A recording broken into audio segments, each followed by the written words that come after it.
সাহসী মানুষের পদক্ষেপে লুকিয়ে থাকে ঝড়। কখনো তা ধ্বংস ডেকে আনে, আবার কখনো জন্ম নেয় নতুন গল্পের। রক্ত মুছে যায় সময়ের স্রোতে, কিন্তু তার রহস্য থেকে যায় হৃদয়ের গভীরে। হ্যালো বন্ধুরা, রোকসানা আছি তোমাদের সাথে। তোমরা আছো রোকসানাস লাইফ ক্যানভাসে। আজ আমরা প্রবেশ করছি ইলমা বেহরোজের আমি পদ্মজ উপন্যাসের ৮৬তম পর্বে। আজকের পর্বে আমরা জানতে পারবো পূর্ণা আর মৃদুলের সম্পর্ক কোন দিকে মোড় নেবে। চলো তবে দেরি না করে চায়ের কাপ হাতে নিয়ে বসে পড়ি পদ্মজা শুনতে। পর্ব নাম্বার ৮৬। পদ্মজা রামদা হাতে নিয়ে অন্দরমহল থেকে বের হলো। রামদা থেকে চুইয়ে চুইয়ে রক্ত পড়ছে। তার গায়ের সাদা শাড়িতে ছোপ ছোপ রক্তের দাগ। লতিফা আর চোখে পদ্মজাকে দেখছে। পদ্মজার শান্ত থাকা দেখে লতিফা বিস্ময়ে কিংকর্তব্য বিমোর। পদ্মজার হাঁটা দেখে মনে হচ্ছে মানুষ খুন করাটাই তার কাজ। লতিফা নিজের কপালের ঘাম মুছে মিনমিনিয়ে বলল, জসিমের লাশটা কী তা করাম? পদ্মজা কলপারে পা রেখে শান্ত স্বরে বলল, এত বড় দেহ দুজন মিলে কিছুই করতে পারবো না। রিদওয়ান কুকুরটা ঘরে আছে না? লতিফার খুব ঘাম হচ্ছে।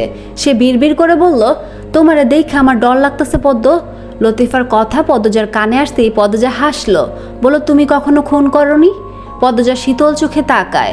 লতিফা মাথা নাড়িয়ে বলল, না, করি নাই। শুধু দেখেছ? হ। রিদওয়ানকে গিয়ে বলো পদ্মজা জসিমরে খুন করছে। কলপারে একপাশে সাদা রঙের বালতি ভর্তি পানি রয়েছে।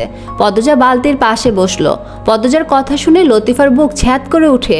সে ২ কদম এগিয়ে এসে চাপা স্বরে বলল, এইটা কী তা কও পদ্ম? রিদু ভাইজানে জানলে? লতিফাকে কথার মাঝে থামিয়ে দিয়ে পদ্মজা বলল, কিছুই হবে না, বরং লাশটা সরিয়ে ফেলতে সাহায্য করবে। পদ্মজা রামদা বালতির ভেতর রাখলো। সঙ্গে সঙ্গে সাদা পানি লাল হয়ে ওঠে। লতিফা কথা বলছে না, চুপ করে দাঁড়িয়ে আছে। সে দ্বিধাগ্রস্ত। পদ্মজা লতিফার চোখের দিকে তাকিয়ে বলল, যা বলেছি করো বুবু। লতিফা জবাবে কিছু বলল না। সে উল্টো দিকে ঘুরে অন্দরমহলে চলে গেল। চারিদিকে অন্ধকার, তবে আকাশে চাঁদ আছে। জোনাকি পোকারা অনর্থক গল্প করে যাচ্ছে। তাদেরও কি পদ্মজার মতো শীত অনুভব হয় না? শিশির পড়ছে, মৃদু বাতাসও রয়েছে। তীব্র ঠান্ডায় মাটিও যেন কাঁপছে। শুধু কাঁপছে না পদ্মজা, শীতের দানব তার শরীর ভেদ করে ভেতরে ঢুকতে পারছে না। পদ্মজার বুকের ভেতর একটা উষ্ণ অনুভূতি ছুটে বেড়াচ্ছে। সেই উষ্ণ অনুভূতি শীতের দানবের বিরুদ্ধে রুখে দাঁড়িয়েছে। রামদায় লেগে থাকা জানোয়ারের রক্ত ধুয়ে পরিষ্কার করে দেয় পদ্মজা। তারপর অন্দরমহলে যাওয়ার জন্য উঠে দাঁড়ালো। অন্দরমহলের সদর দরজার দিকে ফিরে তাকাতেই রিদওয়ানের দেখা মিলল।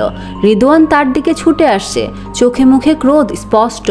পদ্মজা মেরুদণ্ড সোজা করে দাঁড়ালো, ঠোঁটে হাসি ফুটিয়ে রিদওয়ানকে স্বাগত জানালো। রিদওয়ান নিঃশ্বাসের গতিতে এক হাতে পদ্মজার গলা চেপে ধরে বলল, বেশ্যা মা টুটটুট মরার ইচ্ছা জাগছে তোর? এখানে গালি ইউজ করা হয়েছে, সো আমি স্কিপ করছি। পদ্মজা রিদওয়ানকে বাধা দিল না। সে ঠোঁটে হাসি ধরে রাখলো। রিদওয়ান পদ্মজার হাসি দেখে ভরকে যায়। পরক্ষণেই রেগে গিয়ে আরো জোরে চেপে ধরে পদ্মজার গলা। কিরবির করে বলল, জন্মের মতো হাসি বন্ধ করে দেব। পদ্মজার চোখ উল্টে আসতেই রিদওয়ান পদ্মজার গলা ছেড়ে দিল। পদ্মজা ২-৩ বার কাশলো। তারপর রিদওয়ানের চোখের দিকে তাকিয়ে হঠাৎ শব্দ করে হেসে দিল। রিদওয়ানের শরীর রাগে কাঁপছে। সে পদ্মজার ব্যবহারে হতভম্ব। পদ্মজার চোখে মুখে বিন্দুমাত্র ভয়ের ছাপ নেই। রিদওয়ান দ্রুত গতিতে অন্দরমহলের ভেতর চলে গেল। লতিফা দরজার সামনে দাঁড়িয়েছিল। রিদওয়ান চলে যেতেই লতিফা দৌড়ে আসে পদ্মজার কাছে। লতিফাকে দেখে পদ্মজা কোনো কারণ ছাড়াই বলল, শিকার তাকে বলে যাকে আমরা হত্যা করার উদ্দেশ্যে আঘাত করি। লতিফা শুধু ড্যাব ড্যাব করে চেয়ে রইল। খলিল টয়লেটে যাচ্ছিলেন। রিদওয়ানকে অস্থির হয়ে মজিদ হাওলাদারের ঘরের দিকে যেতে দেখে তিনি থমকে দাঁড়ালেন। রিদওয়ান মজিদের ঘরের সামনে এসে দাঁড়ালো। দরজায় জোরে শব্দ করলো। সে ঘন ঘন নিঃশ্বাস ফেলছে, অস্থির হয়ে আছে। মজিদ হাওলাদার সবেমাত্র শুয়েছেন। দরজায় এত জোরে শব্দ হতে খুব বিরক্ত হলেন। তিনি চোখে চশমা পরে দরজা খুললেন। ততক্ষণে খলিল হাওলাদারও সেখানে উপস্থিত হয়েছেন। তিনি রিদওয়ানকে ডাকলেন, রিদু আব্বা। রিদওয়ান ঘাড় ঘুরিয়ে খলিলকে একবার দেখল। দরজা খোলার শব্দ হতেই সে সামনে তাকায়। মজিদ কিছু বলার পূর্বে রিদওয়ান ২ হাত ঝাঁকিয়ে মজিদকে বলল, আমার কথা তো কোনোদিন শোনেন না। পদ্মজা কি করেছে খবর রাখছেন? খলিল ২ তলায় ওঠার সিঁড়িতে তাকিয়ে বললেন, এই সেরি আবার কোন কাম করলো? মজিদ উৎসুক হয়ে রিদওয়ানের দিকে তাকালেন। রিদওয়ান এক হাত দিয়ে অন্য হাতের তালুতে থাপ্পড় দিয়ে বলল, খুন করেছে, খুন। জসিমের গলা কেটে রান্নাঘরে ফেলে রেখেছে। মজিদ ও খলিল চমকালেন। রিদওয়ান গলায় জোর বাড়িয়ে বলল, খুন করেও একদম স্বাভাবিক আছে, মনে ডর ভয় নাই, রামদা হাতে নিয়ে বাইরে দাঁড়িয়ে আছে। কতটা ভয়ঙ্কর হয়ে গেছে বুঝতে পারছেন কাকা? আপনার অনুমতি নাই বলে এই মা টুটটুটকে আমার সহ্য করতে হলো। এখানে গালি ইউজ করা হয়েছে, আবারও আমি স্কিপ করছি, নয়তো ওরা আমি কলপাড়েই গেথে আসতাম। মজিদ হাওলাদার কি বলবেন বুঝে উঠতে পারছেন না। আচমকা এমন একটা খবর পেয়ে তিনি অপ্রস্তুত হয়ে পড়েছেন। রিদওয়ান গলার জোর আরো বাড়ালো, পদজার হাতে অস্ত্র উঠে গেছে কাকা, অস্ত্র। ওদিকে আমিরের খবর নাই, পাতাল ঘরের দরজা নতুন তালা দিয়ে চাবি নিয়ে ভেতরে বসে আছে। খাবারও কেউ নিয়ে যায় না, নিতেও আসে না। ভেতরে ও কি করতেছে তাও জানি না। ও নিজে মরবে, আমাদেরও মারবে, পরিস্থিতি হাতের বাইরে চলে যাচ্ছে। আমির পদজা দুজনে আমাদের জন্য হুমকি কাকা, বুঝতেছেন না কেন? আজকের ঘটনার পরও কি বুঝবেন না? সময় থাকতে আপনি দুজনের কবর খোঁড়ার অনুমতি দেন। বৃহস্পতিবার দুপুর 1:40। পূর্ণা দুপুরের নামাজ আদায় করে লাহারি ঘরের চেয়ে কিছুটা দূরে অবস্থিত গোলাপ গাছটির পাশে বসে রয়েছে। গোলাপ গাছটি তার ভীষণ প্রিয়। এই গাছটি তার মন খারাপের সঙ্গী, একাকিত্বের সঙ্গী। প্রেমা পূর্ণার পিছনে এসে দাঁড়ালো, কিন্তু পূর্ণা টের পেল না, সে অন্যমনস্ক। তার ঠোঁটে লেগে আছে মিষ্টি হাসি। প্রেমা পূর্ণার কাঁধে হাত রাখে। পূর্ণা চমকে ওঠে, প্রেমাকে দেখে বুকে 3বার থুতু দিল। তারপর বলল, ভয় দেখালি কেন? কখন ভয় দেখালাম? কখন ভয় দেখালাম? হ্যাঁ। প্রেমা ভ্রু কঞ্চন করলো। পূর্ণা বলল, কি দরকার বল। পূর্ণার ব্যবহার দেখে বিরক্তি ধরে গেছে প্রেমার। সে তীব্র বিরক্তি নিয়ে বলল, বড় আম্মা খেতে ডাকছে, যে আমি আসছি, আমার সাথে আসো। পূর্ণা রাগ নিয়ে বলল, যেতে বলছি যা তো। তুমি কি ভাবছিলে? মুচকি মুচকি হাসছিলে কেন? তোকে বলতে হবে? প্রেমা দৃঢ় কণ্ঠে বলল, হ্যাঁ বলতে হবে। পূর্ণা মোড়া ছেড়ে উঠে দাঁড়ালো, বলল, তর্ক করবি না, থাপ্পড় দিয়ে দাঁত ফেলে দেবো। সবসময় ঝগড়া করো কেন? আমি করি নাকি তুই বেয়াদবি করে আমাকে রাগাস? প্রেমা গাল ফুলিয়ে চলে যেতে নিল। তখনই পূর্ণা চট করে প্রেমাকে পেছন থেকে জড়িয়ে ধরলো। প্রেমা পূর্ণাকে ধাক্কা দিয়ে সরানোর চেষ্টা করে বলল, ছাড়ো, লাগবে না আমার আদর। পূর্ণা প্রেমাকে শক্ত করে ধরে রাখে। প্রেমার কাঁধে থুতনি রেখে আহ্লাদের স্বরে বলল, কাল তো সারা জীবনের জন্য চলে যাব, রাগ করে না লক্ষ্মী বোন। পূর্ণার কথা শুনে প্রেমা চুপ হয়ে যায়। ঘাড় ঘুরিয়ে পূর্ণার দিকে তাকালো, অবাক হয়ে প্রশ্ন করলো, কোথায় যাবা? পূর্ণা ঠোঁট কামড়ে হাসলো। প্রেমা জোর করে পূর্ণার থেকে ছুটে যায়, একটু দূরত্ব রেখে দাঁড়ালো। পূর্ণা সারা জীবনের জন্য চলে যাবে শুনে প্রেমা বিচলিত হয়ে পড়েছে। সে প্রশ্ন করলো, বলো কোথায় যাবা? পূর্ণা হাত দিয়ে ঢেউয়ের মতো করে বলল, অনেক দূরে। জায়গার নাম নেই? পূর্ণা হাসলো, তার চোখে মুখে খুশি উপচে পড়ছে। প্রেমার ধৈর্যের বাঁধ ভাঙার পথে। পূর্ণা বলল, বিকেলে জানতে পারবি। এখন বলে কি সমস্যা? পূর্ণা হঠাৎ চোখ মুখ কঠিন করে বলল, বেশি কথা বলিস, আম্মা ডাকতেছে না খেতে, চল। কিন্তু পূর্ণা প্রেমাকে ধাক্কা দিয়ে তাড়া দিল, চল চল। বারান্দায় পা রাখার পূর্বে পূর্ণা ঘাড় ঘুরে গেটের দিকে তাকালো। তার ভেতরে বাইরে বসন্তের কোকিল কুহু কুহু করে ডাকছে। মনের বাগানে ফুটেছে শত রঙের ফুল। সেই ফুলের মিষ্টি ঘ্রাণে তলিয়ে যাচ্ছে সে, হারিয়ে যাচ্ছে বারংবার ফেলে আসা অনাকাঙ্ক্ষিত মধুর ক্ষণে। সেদিন পূর্ণা হাওলাদার বাড়ি থেকে ফিরেই মোড়ল বাড়ির উঠানে বসে পড়ে। হাঁটুতে মুখ গুজে কাটিয়ে দেয় মুহূর্তের পর মুহূর্ত। বাসন্তী অনেক বুঝিয়েছেন যেন পূর্ণা ঘরে যায়। চারিদিকে ছিল কুয়াশায় ঢাকা। কুয়াশার জন্য কয়েক হাত দূরের বস্তু চোখে পড়ছিল না। এমত অবস্থায় পূর্ণা উঠানে শিশির ভেজা মাটিতে বসেছিল। প্রেমা প্রান্ত কেউ বুঝতে পারেনি। বাসন্তী কেঁদে বলেছেন, আমি তোর আপন মানায়ের জন্য আমার কথা শুনিস না। তাতেও পূর্ণার ভাবান্তর হলো না। সে যে বসে আছে তো আছে, পাথর হয়ে গেছে। না শীত না বাসন্তীর কান্না, কিছুই ছুতে পারেনি। বিচ্ছেদের যন্ত্রণা তাকে গ্রাস করে ফেলেছে। মা সমতুল্য বড় বোনের সাথে মনমালিন্য, ভালোবাসার পুরুষের সাথে বিচ্ছেদ কি করে সহ্য করবে? কি করে? বুকের ভেতরটায় আগুন দাও দাও করে জ্বলছে। সে কি করে তা বাসন্তীকে দেখাবে? সন্ধ্যার আজান পড়ার পরও যখন পূর্ণা ঘরে গেল না, তখন বাসন্তী ও প্রেমা উঠানে পাটি এনে বিছালো। তারপর পূর্ণাকে প্রেমা বলল, মাটিতে বসে থেকো না, পাটিতে বসো। কেন এমন করছো? বড় আপার সাথে কত খারাপ হলো, তার ওপর তুমি এমন করছো? পূর্ণা আগের অবস্থানেই রইল। বড় আপার সাথে কত খারাপ হলো কথাটি শুনে তার দুই গাল বেয়ে জল গড়িয়ে পড়ে। বাসন্তী এবং প্রান্ত পূর্ণাকে টেনে পাটিতে নিতে চাইলে পূর্ণা চিৎকার করে কেঁদে বলল, কি সমস্যা তোমাদের? আল্লাহর দোহাই লাগে, একটু শান্তিতে থাকতে দাও, নয়তো আমি কিন্তু কিছু করে ফেলবো। আমি আত্মহত্যা করবো, আমার আর সহ্য হচ্ছে না। পূর্ণার রুদ্রমূর্তির সামনে বেশিক্ষণ টিকে থাকার সাহস কারো হলো না। পূর্ণা যে ধাঁচের মেয়ে, সে নিজের ক্ষতি করতে দুইবার ভাববে না। বাসন্তী ঘরে এসে চাপা সরে কাঁদতে থাকলেন। তিনি আত্মগ্লানিতে ক্ষয় হয়ে যাচ্ছেন। না পেরেছেন পদ্মজাকে অপবাদ থেকে বাঁচাতে, আর না পেরেছেন পূর্ণার কষ্ট কমাতে। সব ঘটনার জন্য তিনি নিজেকে দোষারোপ করছেন। বারবার মনে হচ্ছে হেমলতা থাকলে এসব কিছুই হতো না। বাসন্তী মা হিসেবে নিজেকে ব্যর্থ মনে করছেন। প্রেমা বাসন্তীকে কাঁদতে দেখেও দূরে দাঁড়িয়ে রইল। তার নিজেরও বুক ভারী হয়ে আছে। গ্রামবাসী ছি চিৎকার করেছে, বাড়ি বয়ে এসে যা তা বলে যাচ্ছে। বড় বোন পদ্মজার সাথে মৃত মা হেমলতাকেও তারা ছাড়ছে না, সাথে মৃদুল পূর্ণার নাম তো আছেই। কিশোরী এই ছোট মনে আর কতক্ষণ সহ্য ক্ষমতা ধরে রাখা যায়? প্রেমার চোখ দুটো ছলছল করে ওঠে। চোখের জল গড়িয়ে পড়ার আগে দ্রুত মুছে ফেলল সে। চারপাশ গাঢ় অন্ধকারে ডুবে গেছে। পূর্ণা উঠান ছেড়ে তার প্রিয় গোলাপ গাছটির পাশে এসে বসল। গাছের পাতা আলতো করে ছুঁয়ে দিতেই 2 ফোঁটা শিশির ঝরে পড়ে মাটিতে। পূর্ণা প্রেমার জন্য অপেক্ষা করতে করতে বারান্দার ঘরেই ঘুমিয়ে পড়েছে। বাসন্তী বারান্দার মুখে মোড়া নিয়ে বসে আছেন। পূর্ণাকে বাইরে রেখে তিনি ঘরে থাকতে পারবেন না। নিজের অজান্তে একসময় চোখ লেগে যায়। প্রান্ত টয়লেটে যাওয়ার জন্য বের হয়েছিল। লাহারি ঘরের চারপাশ অন্ধকারে তলিয়ে আছে দেখে সে এগিয়ে আসে। অন্ধকারের জন্য পূর্ণাকে তার চোখেই পড়ছে না, তাই সে রান্নাঘরে গিয়ে একটা হারিকেন জ্বালিয়ে নিয়ে আসে। তারপর পূর্ণার পাশে এসে বসলো। আপা, ঘরে চলো। পূর্ণা রুক্ষ চোখে তাকায়, কাট কণ্ঠে বলল, যা এখান থেকে। তাও প্রান্ত কিছুক্ষণ দাঁড়িয়ে থাকে। এরপর পূর্ণার চেয়ে কিছুটা দূরে থাকা মুরগির খুপড়ির ওপর হারিকেন রেখে চলে যায়। রাত গভীর থেকে গভীরতর হয়। পূর্ণা গোলাপ গাছটি ছেড়ে লাহারি ঘরের বারান্দায় যায়। সেখান থেকে আবার গোলাপ গাছের সামনে আসে। রাত বাড়ার সাথে কষ্টগুলো মাথাচাড়া দিয়ে উঠছে। আক্ষেপের ভারে শরীর ভার হয়ে আসছে। লাল বেনারসি পরার স্বপ্ন কি স্বপ্নে রয়ে যাবে? পায়ে আলতা দেওয়া হবে না?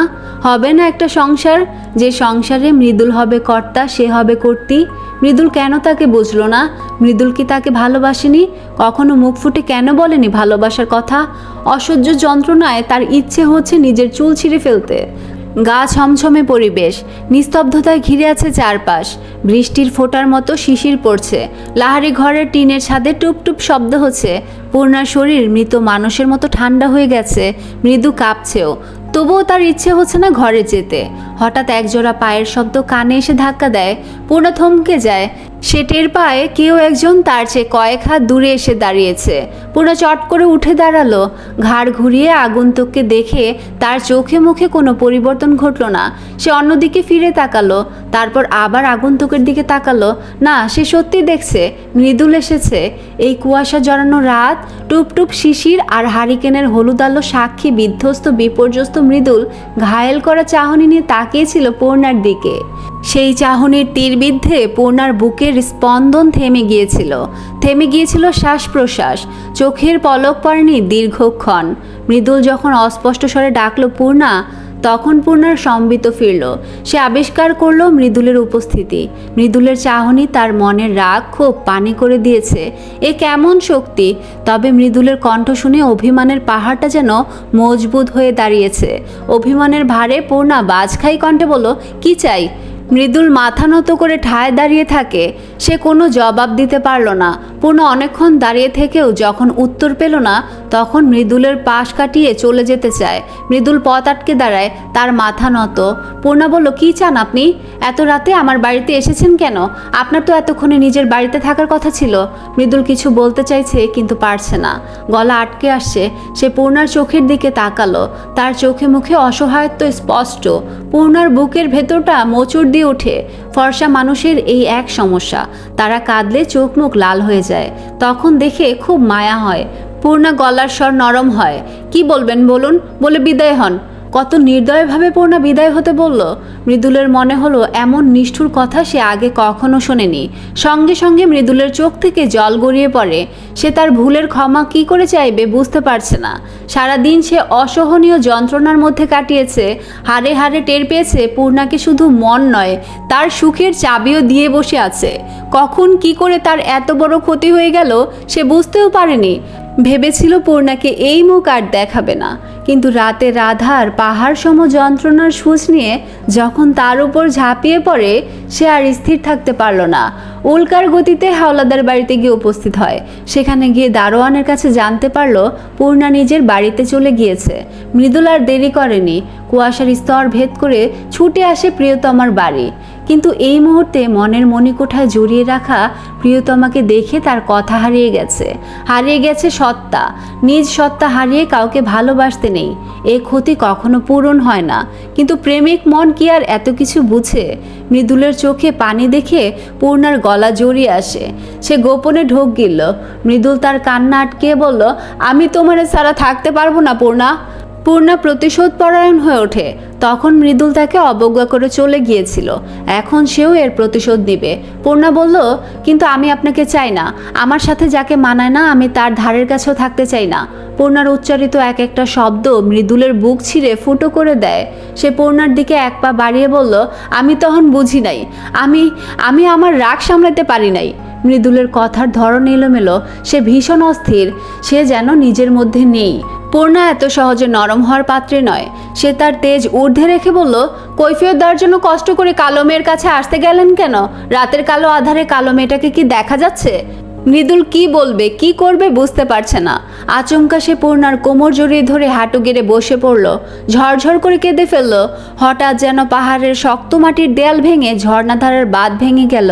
পূর্ণার পায়ের তলার মাটি শিরশির করে ওঠে, মাথা চক্কর দিয়ে ওঠে, সর্বাঙ্গে ঠান্ডা স্রোত বয়ে যায়, যেন মাথার উপর বরফের পাহাড় ধসে পড়েছে। মৃদুল কান্না মাখা স্বরে বলল, আমি কখন এমন হয়ে গেলাম পূর্ণা? তুমি আমারে কোন নদীতে নিয়ে ঝাঁপ দিলা? নদীর একুলো পাই না ওকুলো পাই না, তুমি হাত ছেড়া দিলেই মরণ, ধৈর্য রাখো আমারে। মৃদুলের আকুল আবেদন শুনে পূর্ণার বুকের পাঁজর ব্যথায় টনটন করে ওঠে, তার অভিমানের পাহাড় মুহূর্তে ধসে যায়। মৃদুল কখন তাকে এত ভালোবেসে ফেললো? এই জাদু কখন হলো? এভাবে কোনো প্রেমিক কাঁদতে পারে? পূর্ণা মৃদুলের সামনে বসলো, তার চোখ দুটো আবারও জলে পূর্ণ হয়ে ওঠে। সে মৃদুলের এক হাত শক্ত করে ধরে। মৃদুল বলল, পূর্ণা আমি আর কোনো দিন এমন করতাম না, কোনো দিন না, এবারের মতো মাফ করে দাও। যদি আর এমন করি তুমি আমারে আমার লুঙ্গি দিয়া শ্বাস আটখায়া খুন কইরো। খুনের কথা শুনে পূর্ণার মনের আকাশের মেঘ কেটে যায়। সে মৃদুলের হাতের ওপর কপাল ঠেকিয়ে হাসতে হাসতে কান্না করে দিল। বিচ্ছেদের পরের পুনর্মিলন এত মধুর হয় কেন? পূর্ণার ইচ্ছে হচ্ছে মৃদুলকে নিয়ে দূরে কোথাও হারিয়ে যেতে। শেষ রাতের বাতাস শাঁ করে উঠছে। লাহারি ঘরের বারান্দার চৌকিতে বসে আছে মৃদুল পূর্ণা, দুজনের মাঝে এক হাত দূরত্ব, হাড় কাঁপানো শীত। পূর্ণা ঠকঠক করে কাঁপছে। মৃদুল মৃদু ধমকের স্বরে বলল, কখন থেকে কইতেছি ঘরে যাও। পূর্ণা কাঁপছে ঠিকই, তবে তার মুখে হাসি। সে ঠোঁটে হাসি ধরে রেখে বলল, কাঁপতে ভালো লাগে আমার। অসুস্থ হয়ে যাইবা তো, শরীর মরা মানুষের মতো ঠান্ডা হয়ে গেছে, কিছু হবে না। মৃদুল পূর্ণাকে দেখে অবাক হচ্ছে, এই মানুষ এমন তীব্র ঠান্ডা কি করে সহ্য করতে পারে? ফজরের আজান পড়ার খুব বেশি সময় নেই। ফজরের আজানের পূর্বে মৃদুলকে তার আত্মীয়র বাড়িতে পৌঁছাতে হবে। ফজরের নামাজের পরই ট্রেন আসবে। মৃদুল চৌকি থেকে নেমে বলল, আমি যাই এখন। মৃদুলের কণ্ঠে জড়তা, সে যেতে চাইছে না। পূর্ণা চৌকি থেকে নেমে মৃদুলের পাশে এসে দাঁড়ালো। মৃদুলের চোখের দিকে তাকিয়ে বলল, আসবেন তো? মৃদুল পূর্ণার খুব কাছে এসে দাঁড়ালো। পূর্ণার দুই গালে হাত রেখে বিভ্রম নিয়ে বলল, বৃহস্পতিবার বিকালের মধ্যে এসে পড়ুম, আর শুক্রবার আমার এই রানীর সাথে আমার নিকা হইব। মৃদুল নিকা শব্দটা খুশিতে বাকবাকম করে উচ্চারণ করে। পূর্ণা বলল, আপনার আম্মা রাজি না হলে? পুরো দুইনারে এক পাশে রাইখা শুক্রবার আমি তোমারে বিয়া করাম, বিয়ার শাড়ি গয়না সব নিয়ে আসুম, তুমি খালি প্রহর গুনতে থাহো। পূর্ণার খুশিতে কান্না পাচ্ছে। 3 দিন পর সেও বউ সাজবে, মৃদুলের বউ হবে, সুদর্শন বাউন্ডলে রাগী ছেলেটার বউ হবে। ভাবতেই বুকের ভেতর শিহরণ বয়ে যাচ্ছে। মৃদুল আমোদে গলায় বলল, অহন যাও, ল্যাপের তলে ঢুইকা ঘুম দাও, তোমারে ধরছি না সাপেরে ধরছি বুঝা যাইতেছে না, এত ঠান্ডা। যাও ঘরে যাও, টর্চ নিয়ে আসেননি, অন্ধকারে যাবেন কি করে? মৃদুল চুল ঝাঁকিয়ে দিয়ে ভাব নিয়ে বলল, আমি মিয়া বংশের ছেড়া, দুনিয়াতে এমন কিছু নাই যে আমার পথ আটকাইব, যেমনি আইসি অমনেই যামো। পূর্ণা ফিক করে হেসে দিল। গেটের কাছাকাছি এসে পূর্ণা বলল, তাড়াতাড়ি আসবেন কিন্তু, আমি অপেক্ষা করব। মৃদুল হেসে মাথা নাড়ালো, ইশারায় আশ্বস্ত করলো সে তাড়াতাড়ি আসবে। গেটের কাছে গিয়ে ফিরে তাকালো মৃদুল। বুকের ভেতরটা কেমন যেন করছে, মনে হচ্ছে কিছু একটা বলা হয়নি। সে কথাটি না বললে বড় ভুল হয়ে যাবে। মৃদুল পূর্ণার সামনে এসে দাঁড়ালো, খুব কাছাকাছি। পূর্ণাও উৎসুক হয়ে আছে, সেও কি যেন শুনতে চাইছে। মৃদুল তার শুকনো ঠোঁট জিভ দিয়ে ভেজালো, তারপর ডাকলো, পূর্ণা। মৃদুলের কথার সাথে মুখ থেকে ধোঁয়া বের হয়। পূর্ণা স্থির হয়ে তাকিয়ে আছে। মৃদুল পূর্ণাকে একবার দেখলো, তারপর লাহারি ঘরের দিকে তাকালো, তারপর আবার পূর্ণার দিকে তাকিয়ে বলল, তুমি ছাড়া এই পৃথিবীর সুখ আমার জন্য হারাম হয়ে যাক পূর্ণা। মৃদুলের প্রতিটা কথা এত মধুর কেন মনে হচ্ছে পূর্ণার? তারা যেন নতুন কোনো জগতে চলে এসেছে, যেখানে শুধু সে, মৃদুল, প্রেম প্রেম আর প্রেম। পরক্ষণে মৃদুল বলল, ভালোবাসি না কইলে হয় না, কইতেই হয়।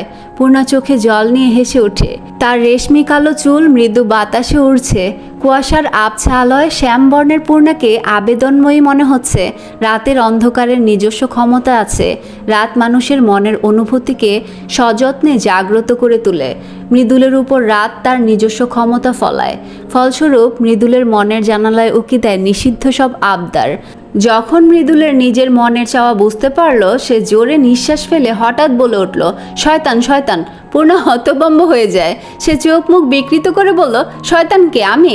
মৃদুল অপ্রস্তুত হয়ে পড়ে। সে বলল, না না, তুমি হইবা কেন? মৃদুল চোখ ঘুরিয়ে চারপাশ দেখতে দেখতে আবার বলল, দেখো আমার চারপাশে শয়তান ঘুরতেছে। পূর্ণা মৃদুলের চারপাশ দেখে বলল, কোথায়, কিভাবে দেখলেন? মৃদুল অসহায় চোখে তাকায়, অনেকক্ষণ তাকিয়েই থাকে। তারপর বলল, আমার তোমারে চুমু খাইতে ইচ্ছা করতেছে। এটা তো শয়তানের কাম। মৃদুলের সহজ সরল স্বীকারোক্তি। পূর্ণার কান গরম হয়ে যায়, লজ্জায় চোখ নামিয়ে ফেলে। মৃদুল অস্থির হয়ে বলল, আমি যাইতাছি। কথা শেষ করে মৃদুল ঘুরে দাঁড়ায়। গেটের বাইরে যেতে যেতে দুই গালে থাপ্পড় দিয়ে কয়েকবার উচ্চারণ করলো, আস্তাক ফিরুল্লাহ আস্তাক ফিরুল্লাহ। মৃদুল চোখের আড়াল হতেই পূর্ণা একা একা হেসে খুঁটি হয়ে যায়। পূর্ণা পায়ে আলতা দিয়ে প্রেমাকে বলল, ভালো দেখাচ্ছে না? প্রেমা পূর্ণার উপর ভীষণ রেগে আছে। সে তীব্র বিতৃষ্ণা নিয়ে বলল, কথা বলবো না তোমার সাথে। ও মা, আমি আবার কি করলাম? আম্মা এত রান্না বান্না করেছে, আর তুমি পুরো বাড়ি নতুন করে গুছালে, এখন আবার সাজতে বসছো। কেন এসব হচ্ছে সেটা বলছো না কেন? পূর্ণা ঠোঁট টিপে হাসলো। 2 ডজন লাল কাচের চুড়ি 2 হাতে পরে বলল, আমি কি আর কখনো সাজিনি? এবার আলাদা মনে হচ্ছে। সেটা তোর দোষ। আপা বলো না, বিরক্ত করবি না তো। প্রেমার রাগে পায়ে গটগট শব্দ তুলে সোজা রান্নাঘরে চলে গেল। এখন সে বাসন্তীকে চাপ দিয়ে সব জেনে নিবে। প্রেমাকে রাগাতে পূর্ণার বেশ লাগে। সে নিজের পায়ের দিকে তাকিয়ে মৃদু হাসলো।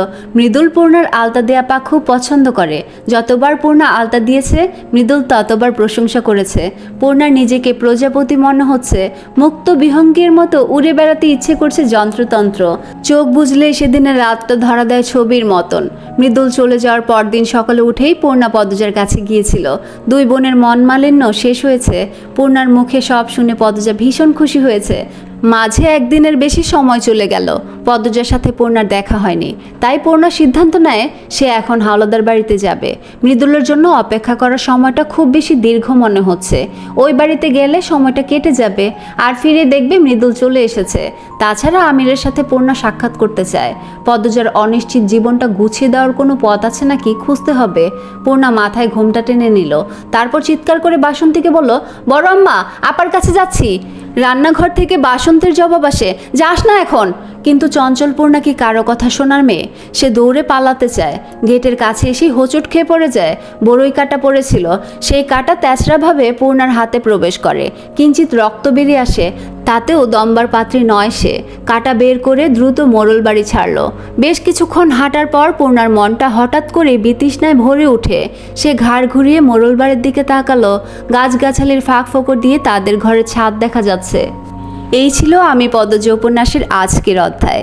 আজ আমরা দেখলাম পদ্মজার অদ্ভুত সাহস আর ভয়ঙ্কর রূপ, আর সেই সাথে পূর্ণা আর মৃদুলের সম্পর্কের দোলাচল। ভালোবাসা কি তাদের বাঁচাবে, নাকি অন্ধকার টেনে নেবে গভীর রহস্যে? এটাই জানার অপেক্ষা রইল আগামী অধ্যায়ে। যদি গল্পটা ভালো লেগে থাকে অবশ্যই একটা লাইক দিয়ে জানাবে। তোমার মতামত কমেন্টে শেয়ার করবে, আর সামনে আসা রহস্যের পর্বগুলো মিস না করতে চ্যানেলটি সাবস্ক্রাইব করবে। আজ বিদায় নিচ্ছি, কাল আবার ফিরবো পরবর্তী অধ্যায় নিয়ে। সে পর্যন্ত ভালো থেকো, সুস্থ থেকো। আল্লাহ হাফেজ।